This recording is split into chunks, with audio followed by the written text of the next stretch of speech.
qué podemos aportar nosotros desde el marxismo al pensamiento LGTBI, a la teoría LGTBI, precisamente para ver cómo analizamos esa lucha y cómo la incorporamos a un proyecto más amplio de cambio social. Partir de ahí, ¿no? De esa necesidad de pararnos a pensar y a reflexionar sobre cómo entendemos nosotros la lucha LGTBI y no asumir sin más lo que desde el movimiento, desde otras corrientes, desde otras teorías se diga acerca de la teoría LGTB, porque sí que es verdad que hay muchísimas cosas, muchísimas cuestiones que la cogemos prestada, ¿no? Igual que la cogemos de otros movimientos, igual que la cogemos de otras luchas, pero sí es necesario, creo, el pararnos a pensar de qué herramientas, qué categorías de análisis tenemos nosotros desde el marxismo para entender mejor precisamente esa opresión. Sé consciente también, ¿no?, de que gran parte de ese pensamiento no solamente viene, ¿no?, del colectivo LGTB, del movimiento LGTB, sino también del movimiento feminista, pues bueno, por la relación, ¿no?, que tienen en ambas luchas y el género, ¿no?, al final como un poco centro de ambas cuestiones. Y por otro lado también sí que partir de una cierta autocrítica desde el marxismo, en el que, o desde la izquierda, ¿no?, en el que a veces caemos un poco en reducirlo a una cuestión de identidades, a una cuestión cultural, simbólica, y nos cuesta muchas veces entender cuál es, ¿no?, la parte material sobre la que se asientan esas opresiones, sobre la que al final, digamos, tienen lugar, sobre la que se asienta eso, ¿no? Y que precisamente pues al final caemos en un cierto reduccionismo, ¿no?, económico, y que también al final supone subordinar esas otras opresiones a la opresión central, ¿no?, que es la de clase. Precisamente por cuestionar, ¿no?, precisamente eso, y pararnos a pensar en cómo se relacionan las distintas opresiones, cómo somos capaces de superar todas ellas. Y aparte, no, porque precisamente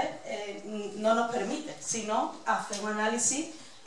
más riguroso que nos permita comprender mejor el sistema al que nos enfrentamos y ver qué proyectos y qué alternativas podemos construir nosotros frente a eso. Lo primero, ¿no?, explica un poco desde el marxismo lo que se viene, ¿no?, diciendo sobre la opresión LGTBI. La teoría, digamos, más clásica es en la que se parte del heterosexismo, que sí es algo que se ha incorporado desde hace ya unos cuantos años y décadas, ¿no?, a lo que es la teoría marxista, y que se liga precisamente a la concepción que tenemos desde el marxismo de la familia patriarcal, ¿no? Parte de esa necesidad de que evidentemente esa familia tiene que ser, ¿no?, heteronormativa, tiene que ser un hombre, una mujer, y todo lo que implica él, cómo se entiende, ¿no?, la familia desde el patriarcado. Y se planteaba además como un mecanismo ideológico de control realmente también de los individuos, ¿no?, de determinados comportamientos, de determinadas prácticas, más allá de evidentemente garantizar lo que es la producción de la vida, ¿no? O sea, el que una relación de pareja sirviera, digamos, para tener bebés, ¿no?, que es precisamente un poco el centro de lo que entiende el patriarcado como familia patriarcal, y evidentemente en esa forma de entenderlo necesita de un hombre y de una mujer. Entendiendo eso, ¿no?, como una unidad de reproducción y de trabajo, ¿no?, o sea, de todo lo que tiene que ver con la asunción del trabajo reproductivo por parte de las mujeres, y por otro lado, como decía, también como eso, que es un mecanismo de control y de disciplina del movimiento, de las personas, ¿no? Sí que es importante, ¿no?, señalar cómo precisamente esa primera, ¿no?, teoría acerca de cómo entender la cuestión LGTB viene también de un primer momento del movimiento LGTB en el que la homosexualidad es el centro, en el que todavía no hay sujetos trans, existen desde el principio, digamos, de los tiempos, están ahí desde las primeras protestas por el orgullo LGTBI, pero aún no han reivindicado y no se han, digamos, organizado como un sujeto propio y como un colectivo propio dentro del colectivo LGTBI, sino que todo el movimiento LGTB se englobaba dentro de lo que era la homosexualidad, ¿no? En la medida también, ¿no?, en la que el capitalismo, ¿no?, necesita de esa familia tradicional, como que le molesta cualquier tipo de práctica, y cualquier cosa, ¿no?, que al final haga peligrar de alguna manera el orden que necesita para mantener precisamente también esa división, ¿no?, entre lo productivo y lo reproductivo, y lo que la familia aporta en ese sentido. Y eso se basa precisamente en entender que hay dos géneros que se complementan entre ellos, que hay una parte y un género, ¿no?, que coge ese rol productivo ligado a la parte más pública y demás, que es la parte, digamos, de los hombres. Esto lo repaso, pero por poner, digamos, un poco en pie y por recordar, ¿no?, de dónde venimos, y la parte, digamos, más reproductiva, que está ligada a las mujeres. Lo que aportábamos nosotros ahí, digamos, desde el marxismo era precisamente ese patriarcado y esa familia patriarcal, cómo era útil para los intereses del capitalismo y cómo le permitía seguir reproduciéndose, seguir, digamos, manteniendo una mano de obra que volvía al día siguiente a la fábrica porque alguien se encargaba en casa de que esa clase trabajadora pues tuviera sus necesidades cubiertas. Y cómo eso implicaba precisamente el que la sexualidad no iba ligada al placer, al deseo, sino únicamente a reproducir la vida, ¿no? Únicamente, digamos, a esa cuestión, ¿no? Y como eso, pues eso supone negar prácticas concretas y supone al final como que marginar y dejar fuera pues, a determinadas prácticas sexuales, determinadas identidades, y al final como que anular todo lo que tiene que ver con las libertades y derechos sexuales y reproductivos de nosotros. Hay un elemento importante, ¿no?, que no solamente es la familia la que ejerce esa parte de control sobre no solamente los comportamientos, cómo tenemos que relacionarnos entre nosotros, ¿no?, la parte, digamos, de imponer, ¿no?, una determinada moral, una determinada forma de relacionarnos entre nosotros, sino lo que tiene que ver también con el control que tiene el propio Estado sobre nuestros cuerpos y el control que ejerce en concreto la medicina, ¿no?, y el cómo se patologiza determinadas prácticas sexuales y determinadas identidades, ¿no?, y cómo va ligado completamente ese papel que tiene el Estado al papel, porque juega básicamente el mismo papel que tiene la familia en ese sentido, ¿no? Y eso sí que es importante entender que bajo el capitalismo se ha dado de una forma concreta, pero que es anterior, ¿no?, al capitalismo, porque a veces como que se nos olvida y parece que hemos vivido siempre bajo, digamos, un modo de producción capitalista y no es así, ¿no? Y evidentemente tiene que ver también con el papel, ¿no?, de la Iglesia, en tanto bueno, que evidentemente también juega ese papel. Y además no me voy a detener en la parte, digamos, del papel por la Iglesia, pero simplemente no señalarlo y mencionarlo porque sí que está ahí y es importante. Y si os fijáis, hasta ahora todo lo que hemos estado hablando de cuál es la teoría que explica esa opresión LGTB, se pone el acento sobre todo en la producción de ideología y en los agentes, digamos, de socialización, ¿no?, y de control del propio cuerpo y de la propia sexualidad. Y si os fijáis, eso, ¿no?, como que ponemos el análisis en esa parte cultural de cómo se reproducen pues eso, ¿no?, distintos roles de género y distintas formas de entender, ¿no?, la sexualidad y de practicar la sexualidad. Y sí que es verdad, ¿no?, que evidentemente eso es lo que nos permite pues, analizar cuestiones que son fundamentales para entender pues, todas las violencias y todas las discriminaciones que se ejercen sobre las personas LGTBI. Y es cierto, ¿no?, que o sea, cuando hablamos de la familia y del Estado y hablamos del papel que han jugado, no lo decimos, digamos, porque a nivel teórico nos parece interesante, ¿no?, reflexionar sobre ello, sino porque viene precisamente de la propia experiencia del movimiento LGTBI. Tanto la lucha por la despatologización como la lucha por el matrimonio, ¿no?, o sea, por tener otro tipo de familia, han sido entonces sobre los que se ha articulado el movimiento LGTBI a lo largo de la historia, ¿no? Entonces no es casualidad que precisamente desde el marxismo, desde la teoría, desde el pensamiento LGTBI, pensemos sobre ello e intentemos, digamos, analizar por qué. Y bueno, por explicar un poco de eso, ¿no? O sea, porque claro, evidentemente esa reivindicación de poder tener distintos tipos de familias cuestiona al sistema patriarcal y la manera de entender la familia que se tiene, de alguna forma desmonta. Luego en el debate, si queréis, podemos ver si esa lucha por el matrimonio homosexual ha significado también una contención de las potencialidades de la lucha, de no cuestionar nada más allá, y se da también una cierta normalización y contención, ¿no?, del movimiento LGTB, pero lo que sí es innegable es que es una conquista, ¿no?, a la hora de conquistar espacios en los que caben otros modelos y otras formas de convivencia y otras maneras de entender las relaciones. Y luego la lucha, ¿no?, por la despatologización, que a mí sí me gusta recordarlo porque parece como que hace ya mucho tiempo que se ganó, ¿no?, digamos, o que se empezó, digamos, a normalizar, entre comillas, la homosexualidad y demás, pero que realmente hasta 1990, que no hace tanto tiempo, la homosexualidad estaba todavía, o sea, hasta en ese momento cuando la Organización Mundial de la Salud considera que la homosexualidad deja de ser una enfermedad. En 1990, ¿sabes? O sea, que no hace nada. Y como esa lucha también por la despatologización de la homosexualidad estuvo ligada a lo que fue la lucha por el VIH, porque se relacionaba una cosa con la otra y se patologizaba, ¿no?, todavía mucho más. No solamente se consideraba una enfermedad mental, sino que tenía que ver con desarrollos de otro tipo de enfermedad. Todo esto, evidentemente, antes de saber de dónde venía el SIDA, ¿no?, de cómo se producía el VIH y demás. Pero es una manera al final de criminalizar y de patologizar las disidencias sexuales, ¿no? Y aquí en el Estado español tuvimos la ley de vagos y maleantes, que precisamente también atacaba a una determinada cuestión. Entonces, todo eso aparte, ¿no?, que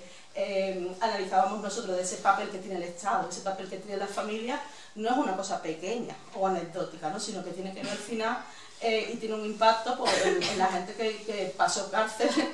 y que estuvo al frente, ¿no?, de la lucha LGTB. Y luego, por recordarlo también, o sea, la transexualidad, bueno, con el tema trans, ¿no?, está evidente que tenemos el debate abierto a nivel social de si sigue siendo o no, a día de hoy todavía, una enfermedad, ¿no?, porque todavía hay gente que se niega a que alguien se pueda cambiar su identidad de género sin pasar por un diagnóstico psiquiátrico de disforia de género, pero lo que la Organización Mundial de la Salud despatologiza o saca, digamos, de los manuales psiquiátricos en 2018. Es cuando se consigue eso. Y como decía, esos son dos ejes precisamente, ¿no?, que han sido los que han articulado y los que han permitido construir ese movimiento LGTBI en torno a esas dos cuestiones, ¿no? Y bueno, para nosotros, ¿no?, también lo que aportábamos ahí y de alguna manera también lo que viene a plantea que no solamente se trata de algo ideológico, de valores y demás, sino que precisamente tiene mucho que ver con el feminismo y con el género, que precisamente lo que está detrás de esa familia patriarcal, de esa división del trabajo, la división sexual del trabajo, ¿no? Es lo que de alguna forma asienta también todo lo que tiene que ver con todas las discriminaciones que sufren también las personas LGTB, ¿no? Como de alguna forma se complementa una cosa a la otra. Esto que desde el marxismo, digamos, estaba ahí como un poco, bueno, o desde el feminismo, ¿no?, desde un feminismo marxista, evidentemente, venía como a complementar ese análisis que se hacía, porque claro, no podemos hablar de cuál es el papel que juega la familia y cómo eso se relaciona con la opresión LGTBI sin entender cuál es el papel de la familia dentro del patriarcado y cómo eso está basado precisamente en esa división sexual del trabajo, y que no es una cuestión cultural o ideológica, ¿no?, sino que tiene una base material en tanto que está ligada, ¿no?, al reparto de los trabajos del día a día. Y lo que se aporta, bueno, decimos desde la teoría queer, ¿no?, pero realmente no es solamente la teoría queer, ¿no? Al final la obra, ¿no?, el libro más conocido, que es el del género en disputa de Judith Butler, es un libro importante, ¿no?, que aporta como herramienta de análisis para entender mejor toda esta cuestión de cómo la opresión LGTB está ligada también a la división sexual del trabajo, pero sería injusto decir que solamente se debe, ¿no?, a una autora que escribe un libro en un momento dado. Si ese libro tiene la importancia que tiene, es porque de alguna manera logra sintetizar y recoger lo que desde el movimiento LGTB y la lucha LGTBI, y en concreto la lucha de las personas trans, venía planteando en la práctica y venía elaborando sobre lo que venían reflexionando esas personas, ¿no? Y de alguna forma ese libro, como que, o parte de ese libro, ¿no?, recoge todas esas reflexiones y aporta, ¿no?, algunas herramientas de análisis y demás que son útiles para ver un poquito más allá de la práctica. Y que precisamente yo sí creo, ¿no?, que desde el marxismo tenemos parte que recoger de ahí y de esas reflexiones. Es lo que significa también entender que la división sexual del trabajo no solamente se basa en considerar que hombres y mujeres venimos para hacer cosas distintas y se nos asigna un rol distinto y un trabajo distinto, sino que precisamente esa división sexual del trabajo y esa dualidad de dos géneros está basada en la idea de que hay únicamente dos géneros posibles. cuando realmente lo que se plantea desde el movimiento trans precisamente es que hay otros muchos géneros posibles, hay otras muchas identidades posibles, hay muchos cuerpos posibles, no únicamente esa dualidad de hombre y mujer, de femenino y masculino, ¿no? Y precisamente es entender que esa división sexual del trabajo se basa en esa idea, se basa en esa concepción del mundo que directamente niega la posibilidad de la existencia, ¿no?, de otros cuerpos y de otras identidades.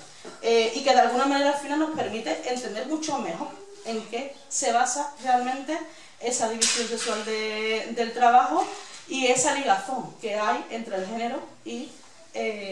la opresión LGTBI, ¿no? Y además en el momento en el que precisamente el formar parte de esa división sexual del trabajo y quedar fuera de ese binarismo de género te coloca también en una posición muy concreta en el mundo laboral y una posición muy concreta en el ámbito reproductivo y en la vida y en cómo te relacionas, ¿no? Es precisamente eso un poco, y precisamente se da en el momento en el que, si tú los consideras enfermos, y además enfermos mentales, no son sujetos productivos, entonces estorban al capitalismo. Hay una serie, digamos, de cuestiones que colocan precisamente a la gente más visible dentro del colectivo LGTB, a la gente que, bueno, tú puedes ser homosexual y puedes esconderlo, pero si eres trans, si eres intersexual, o sea, si tienes una serie de características y demás, es más difícil, digamos, que el sistema no se dé por enterado, ¿no?, de que tú estás señalando y cuestionando determinadas cuestiones, ¿no? Y eso implica, pues, al final, el incorporarte al mercado laboral en una situación de precariedad o, en el caso de las personas trans, directamente una exclusión, ¿no?, del mercado. Y eso se explica porque precisamente esa división del trabajo y ese reparto de tareas se basa en esa idea del binarismo de género y excluye directamente o niega la posibilidad de que existan otros géneros y otras identidades. Explicar también, o sea, porque yo, o sea, también por aclarar, o sea, sobre la teoría queer nosotros como marxistas tenemos muchísimas críticas que hacer, y luego si queréis entramos en el debate en ella, y algunas de esas diferencias las voy a intentar, digamos, comentar ahora un poco más adelante, ¿no? Pero lo que sí es cierto es que primero hay que hablar en plural de teorías queer, igual que hablamos en plural de feminismo, que no solamente hablamos de teoría, sino que hablamos de movimiento, y que ese movimiento, digamos, queer, por intentar abarcarlo, digamos, en su concepción más amplia, precisamente viene de una reivindicación de la gente más invisible dentro del colectivo LGTBI, que cuestiona a ese movimiento LGTB hegemonizado, ¿no?, por completo por hombres gay, blancos, y bueno, se suele decir ricos, pero también de un cierto poder adquisitivo, aunque sean clase trabajadora, porque como sabemos, pues bueno, pues hay distintos estratos dentro de la clase, ¿no? Y precisamente ahí entra el convertirse, ¿no?, en un nicho de mercado, todo lo que tiene que ver con el capitalismo rosa y todo lo que tiene que al final mercantilizar todos los derechos de la persona LGTB. Además de hombres gay, blancos y tal, lo que se añade es cis, ¿no?, en el sentido de que parte de que por nacer con unos determinados genitales se te asigna un género concreto y tienes que comportarte y adecuarte según él, y además reconocerte en ese género que te han asignado al nacer, ¿no? Las personas que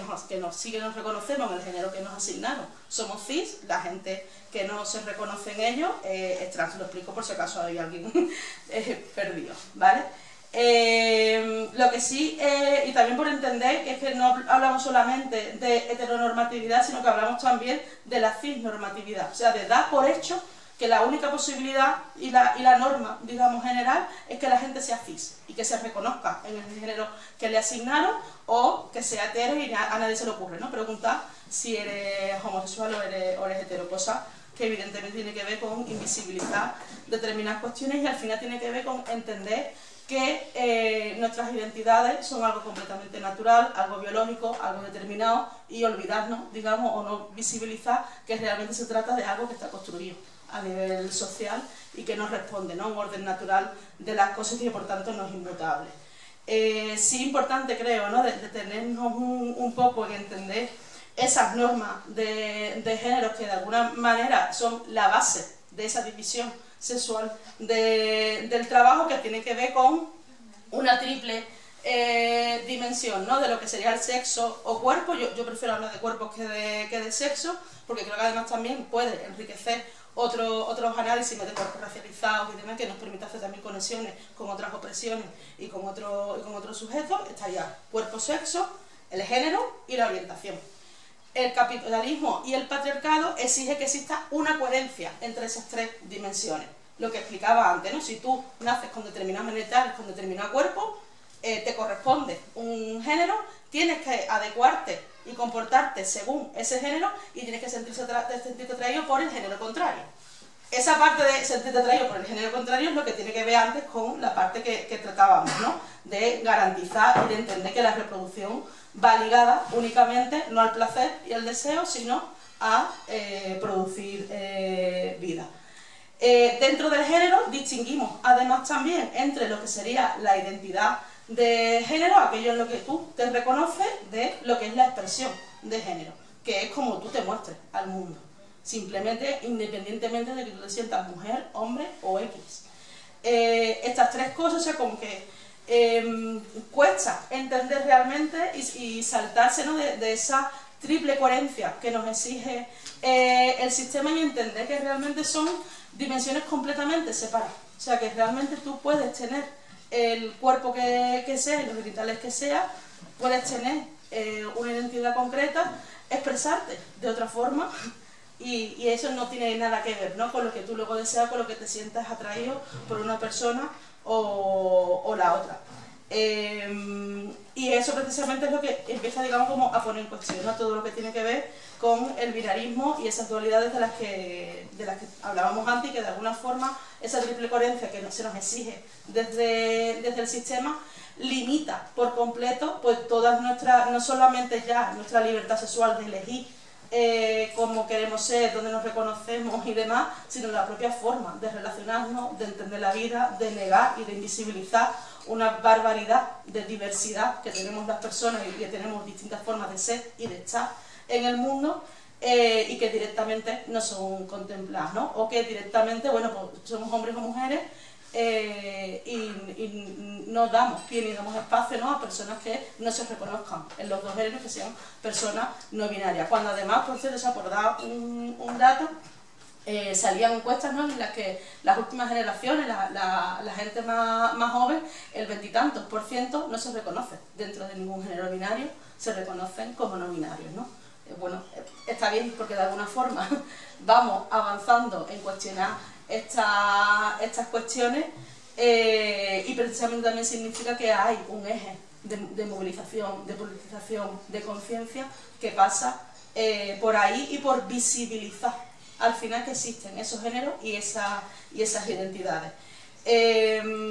Lo que sí que está, bueno, y volver también un poco a lo anterior, ¿no?, que precisamente eso es lo que hace cuestionar todo el tema de la patologización de los cuerpos, el papel que tiene el Estado, el papel que tiene las familias y demás, ¿no? Y sí es importante también entender, o sea, y pararnos un poco en la parte de cuerpo, ¿no?, porque bueno, como ahora que es mucho más visible la cuestión trans, nos olvidamos también de las personas intersexuales, ¿no?, que es que directamente por nacer en un cuerpo en el que la ciencia entiende que no se adapta ni a hombre ni a mujer, los mutilan y los violentan, ¿no? O sea, es una opresión que está ahí, que directamente niega la posibilidad de que existan otros cuerpos que no encajen en lo que se considera que es femenino o masculino, ¿no?, llegando eso pues, a la mutilación genital directamente de las personas que nacen, que no encajan en esos cuerpos.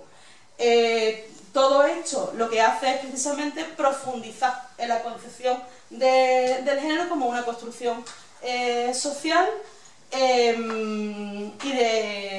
y de alguna forma, ¿no?, o sea, como que eso es precisamente, ¿no?, lo que está detrás de ese reparto de trabajo que tenemos. Y no es casualidad, ¿no?, en el libro de Caliban y la bruja de Silvia Federici, en el que, bueno, sí se le han hecho algunas críticas en cuanto al rigor histórico de las cifras que da y demás, porque eso, bueno, debate entre historiadores para que quieras profundizar en ello, pero lo que sí es cierto es que en ese libro recoge algunos fenómenos que ocurrieron, ¿no?, que ella sitúa y explica en lo que es la fundación del capitalismo, y explica cómo lo que es el patriarcado y lo que es la opresión de género y ese binarismo de género y demás forman parte son parte constitutiva del capitalismo, ¿no? Igual que lo es el racismo y las colonias y el cómo, digamos, la acumulación originaria del capital tenía que ver con desposeernos por completo de la riqueza, ¿no? y de expoliar a las colonias, pero también de expoliarnos sobre la libertad, sobre nuestros cuerpos y la libertad sobre nuestra propia sexualidad, ¿no? La caza de brujas, al final, no es algo, digamos, anecdótico, sino que tiene que ver también con una serie de fenómenos que se dan de empezar a cercar tierras, de empezar a avanzar, ¿no? Hacia lo que sería el capitalismo, a disciplinar los cuerpos para que aguantaran las jornadas laborales y demás, y toda una serie de fenómenos ahí que en el caso además también de las mujeres nos colocan en el lugar que el capitalismo nos quiere tener, ¿no? La caza de brujas al final como que el gran resultado es la ama de casa perfecta, sumisa, obediente y demás, y ese papel que el capitalismo tiene relegado a las mujeres. En tanto además también de que el cambio principal que supone la llegada del capitalismo es que anteriormente en el mismo sitio en el que trabajabas vivías, y bueno, tú sí tenías la propiedad de los medios de producción, aunque tenías que entregar una parte de eso al señor, pero tú tenías los medios de producción. Lo que cambia con el capitalismo es que tu sitio, digamos, de trabajo está en la fábrica, tu sitio de reproducción está en tu casa. Esa separación tan brutal que se hace entre el espacio de vida y el espacio de trabajo llega con el capitalismo, llega con las ciudades y refuerza muchísimo más esa división sexual del trabajo, y además requiere reforzar mucho más el papel que tiene la mujer en ese sentido, ¿no? Y domesticarla mucho más. Eso es la caza de brujas, acompañado, digamos, de otras cuestiones. Lo que no es casualidad es que en el libro de Caliban de Brujas ella dice que para avivar el fuego en el que luego se quemaban a las brujas, antes se quemaban a los homosexuales. Y a la gente, digamos, condenada por determinadas prácticas sexuales, independientemente de que se reconocieran o no como homosexuales. Y de hecho, atajo de leña, por lo visto, se dice fagot, y suele ser uno de los insultos que todavía se comentan y se insulta a las personas homosexuales en el ámbito anglosajón. O sea, y viene de ahí, de esa quema de brujas. Entonces, bueno, por ir avanzando un poco, sí esa idea, ¿no? de precisamente lo que nos permite no solamente, ¿no? de distintas aportaciones teóricas, como puede ser la teoría queer o las propias elaboraciones al final, que en la práctica también se dan en el movimiento LGTBI, en lo que podemos aportar desde el marxismo y de determinados análisis, lo que vienen a reforzar es esa concepción del género como una construcción social, ¿no? Y esa idea, digamos, que no es de hace unos añitos y tal, sino que también Simone de Beauvoir cuando habla de que la mujer no nace, sino que se hace, ¿no? Y además se hace para hacer algo concreto y para hacer trabajos concretos, ¿no? Es lo que precisamente nos sitúa y nos articula, digamos, como personas. Y bueno, eso, lo que sí es importante, ¿no? Cuando nos paramos a pensar un poco en esto desde el marxismo y hablamos de esa división sexual del trabajo, precisamente igual que con el capitalismo y la opresión de clase, hablamos de abolición directamente del género, ¿no? Abolición de cualquier tipo de desigualdad que esté ahí, ¿no? El género entendido como opresión, no el género, digamos, entendido como expresión de la diversidad y identidad, ¿no? Sino el género concebido como una opresión. Y eso, o sea, como que para nosotros, si queremos entender realmente cómo funciona el capitalismo y cómo funciona el patriarcado y a qué nos referimos cuando hablamos de división sexual del trabajo, es imposible hacerlo sin entender cómo se construye el género, teniendo en cuenta esa crítica que se hace al binarismo de género, ¿no? Y bueno, ahí sí que hay una aportación que se hace desde la teoría queer, que es la idea de performatividad del género, que básicamente lo que viene a decir es que la actuación reiterada en el día a día, ¿no? de reproducir determinados comportamientos. Un producto pues, social y un producto histórico. O sea, no es lo mismo ser mujer o ser hombre en Irán que aquí, y no es lo mismo serlo hoy que hacerlo hace 30 años, ¿no? Sino que es un producto al final de nuestra historia y de la correlación de fuerzas al final entre clases, entre el peso que tenga el movimiento LGTBI, etcétera, etcétera. No responde, digamos, a algo natural dado, sino que va evolucionando, va cambiando y responde al final a la lucha de clases y a los movimientos sociales, ¿no? Entonces, sí que es una categoría que nos permite, evidentemente, como profundizar mucho más y entender mejor precisamente que eso, que el género y las opresiones ligadas al género son una construcción social, pero sí que es verdad, ¿no?, que las conclusiones prácticas que sacan algunos de ese concepto de performatividad que bebe mucho, ¿no?, de Foucault, de la importancia del lenguaje, del discurso, de la parte, digamos, cultural, ahí nosotros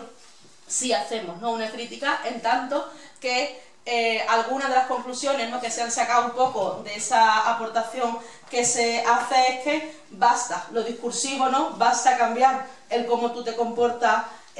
cada día para que el mundo cambie, ¿no? Al final es un poco de quedarte en lo micro, de quedarte en lo individual y de renunciar de alguna forma, ¿no?, a la parte estratégica de cambiar el mundo, ¿no? Claro, cuando surge la teoría queer y cuando surgen además algunas de estas interpretaciones más postmodernas, estamos en un momento de crisis de la izquierda, de crisis de los movimientos, de crisis de lo que es el sujeto, y vienen también, ¿no?, por ahí esas interpretaciones y esas derivas que podemos dar. Pero en sí, el concepto de performatividad de género sí nos permite profundizar en entender por qué el género es una construcción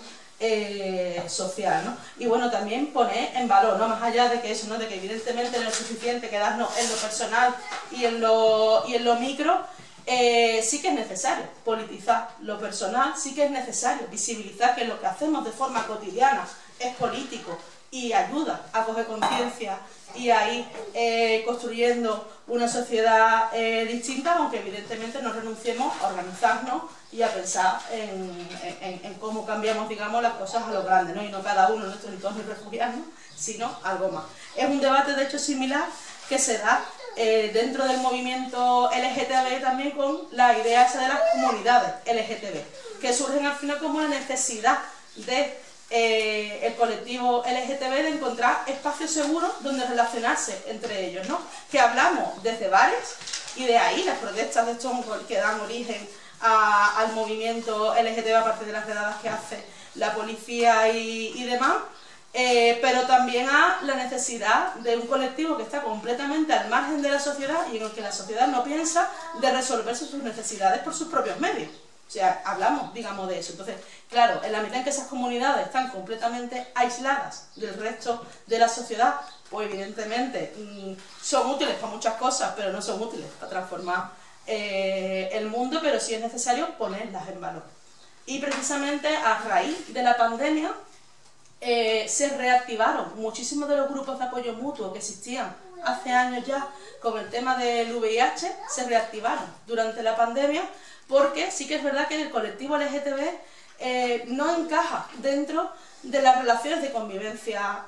normales. O sea, la situación al final de precariedad en la que viven muchísimas personas del colectivo que no tienen el apoyo de su familia, porque el confinamiento, y quien lo pudo aguantar en gran parte era porque tenía una familia en la que apoyarse y en la que recurrir. Claro, cuando tú no tienes esas redes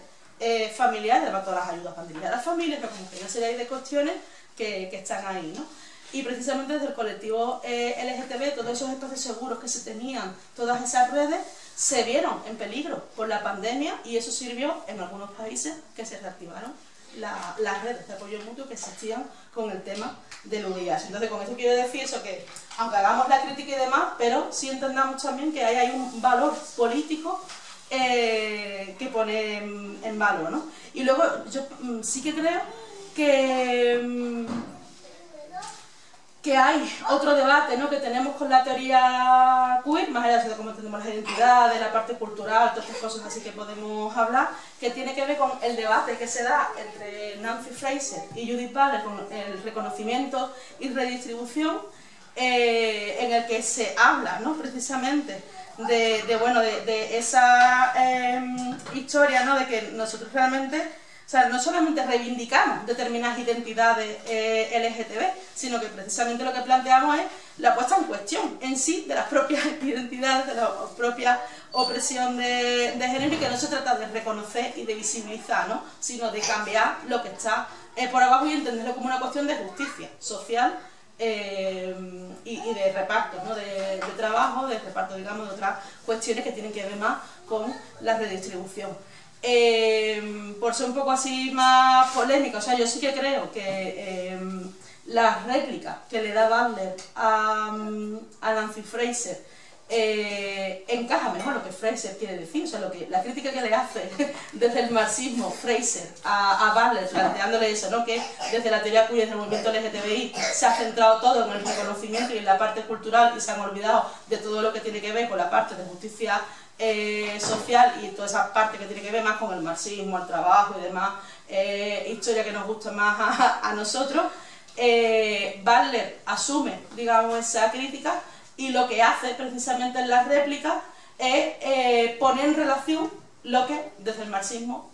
Fraser le echaba en cara, ¿no? O sea, en la réplica, digamos, que es más marxista Butler que la propia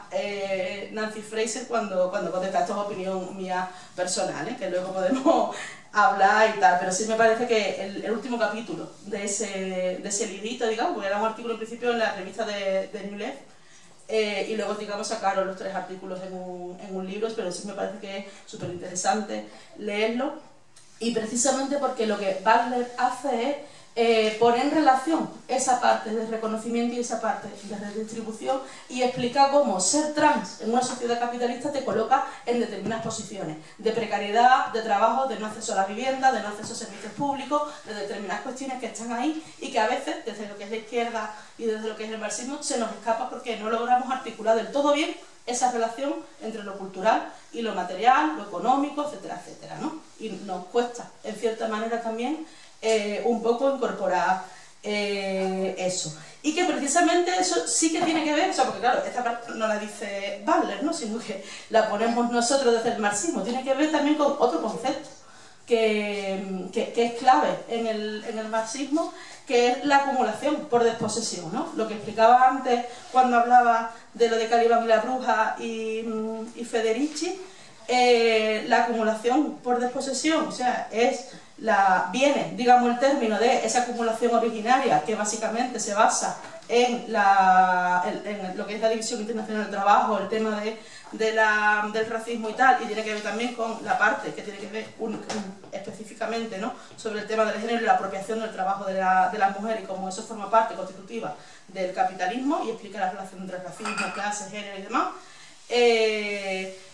Y lo que se plantea es que no solamente se trata de que se apropien de nuestro trabajo y de la riqueza que generamos como trabajadoras, sino que precisamente lo que hacen es desposeernos de la autonomía sobre nuestro cuerpo, de nuestra sexualidad, de nuestras libertades, de absolutamente todo lo que tiene que ver pues, con poder elegir, ¿no?, qué vida queremos vivir, cómo queremos, bueno, el derecho, ¿no?, de autodeterminación sobre el propio cuerpo, el derecho al placer y a disfrutar también de nuestra sexualidad. O sea, todo eso tiene que ver con esos mecanismos de acumulación por desposesión, en los que muchas veces nos quedamos únicamente en lo económico y nos olvidamos que es que eso económico y esa parte de la que nos desposeen, digamos, no tendría lugar y no sería posible si no nos han desposeído también de esas libertades sobre nuestro propio cuerpo, sobre nuestra propia sexualidad. Y ahí es donde yo creo que desde el marxismo sí podemos aportar, porque eso no lo hacen otras corrientes, evidentemente, porque no parten, ¿no?, de esas categorías y de esas herramientas de análisis que sí tenemos nosotros. Y en ese sentido, a partir de lo que ha sido la huelga del 8 de marzo, y yo vuelvo, ¿no?, a la misma idea, o sea que al final el marxismo vive y reflexiona sobre la experiencia práctica, ¿no? Al final la huelga del 8M y el último ciclo de movilización feminista no deja de ser una expresión más de la clase trabajadora, irrumpen además en el movimiento feminista, y no es casualidad, sectores mucho más precarios de mujeres, irrumpen las migrantes, irrumpen las trans, y tiene que ver con el momento histórico concreto en el que estamos viviendo. Y desde el marxismo lo que digamos se ha aportado a partir de esa experiencia ha sido la profundización, ¿no? La elaboración de esa teoría de la reproducción social, que recoge aportaciones tanto del ecofeminismo como de la economía feminista, y que precisamente lo que plantean es romper esa otra dualidad entre lo productivo y lo reproductivo, y entender que la economía no tendría lugar sin esa parte de reproducción, ¿no? Refiriéndose evidentemente tanto a la reproducción y a todos los trabajos reproductivos que hacemos las mujeres, como a la propia reproducción de la capacidad de la naturaleza, ¿no? Para poder sostenerse y para poder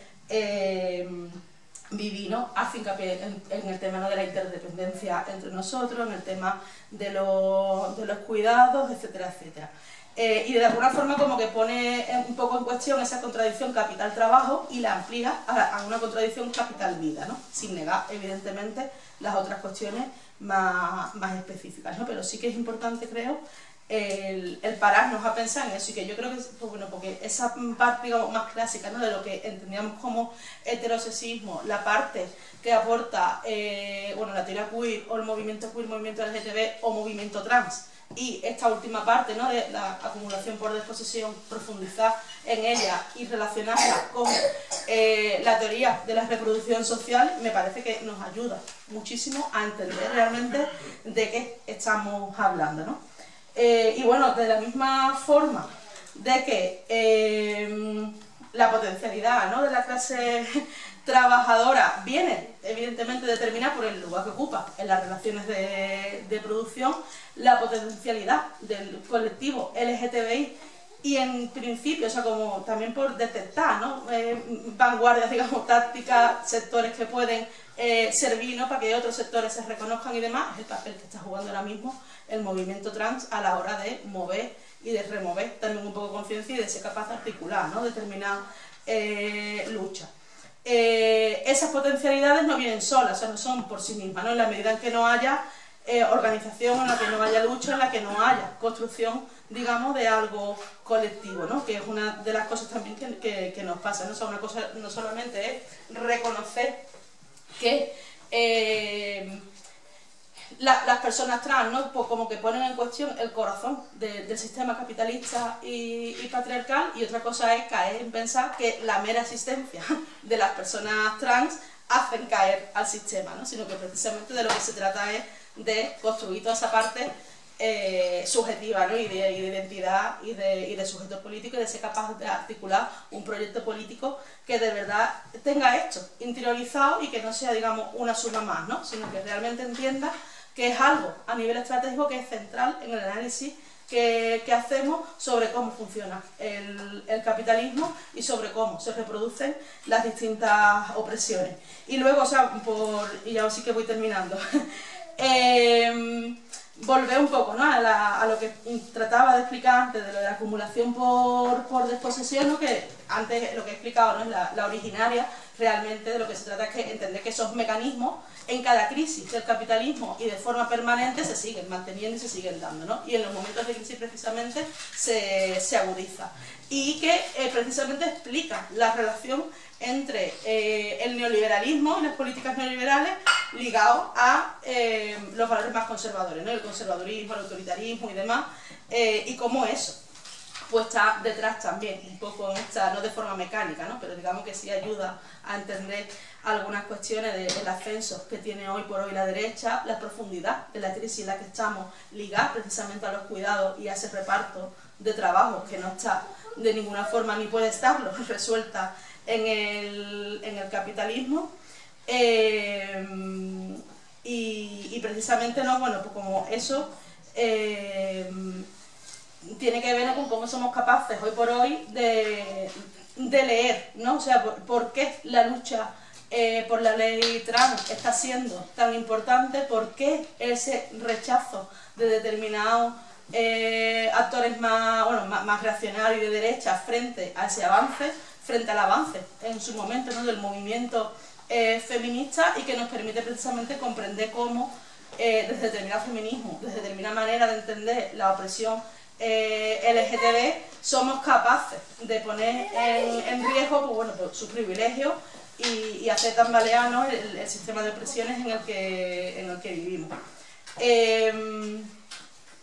Y bueno, o sea, el reto que creo que tenemos, ¿no?, es, como decía, el entender